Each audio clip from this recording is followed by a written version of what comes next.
ఇప్పుడు ఆశీర్వాదకరంగా ఉన్నారు. కానీ ఇప్పుడున్న పరిస్థితులు గుర్తు చేసుకుంటే ఈ యొక్క లోకంలో జరుగుతున్న పరిమాణాలను బట్టి యుద్ధ సమాచారాలను పడుతూ ఉన్నాయి. కానీ ఒక ప్రత్యేకమైన స్థితిని గుర్తు చేసుకుంటే దేవుడు వారిని కూడా ఆశీర్వదించాడు.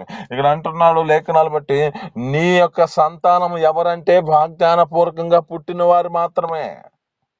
వాగ్దానము చేత పుట్టిన వారు ఆ యొక్క సంతానం అనబడబడుతుంది అంటున్నాడు.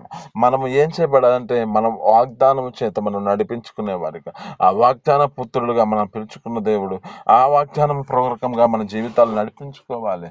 ఆ యెరూషలేమును విడిచిపెట్టక, ఆ యొక్క దేవుని యొక్క సన్నిధిని విడిచిపెట్టక, ఆ దేవుని సన్నిధిలో మన జీవితాలు నడిపించబడాలి. ఎందుకు అని అనుకుంటూ ఉండొచ్చు. యెషయా గ్రంథం 66వ అధ్యాయంలో 12-13 వచనాల్లో ఉంటది. అక్కడ అంటాడు, ఒకని తల్లి వానిని ఆదరించినట్లు నేను మిమ్మల్ని ఆదరించదను, యెరూషలేములో మీరు ఆదరించబడదురు అంటున్నాడు. యెరూషలేములో ఆయన ఆదరిస్తాడు, యెరూషలేములోనే ఆదరింపబడదరు అంటున్నాడు.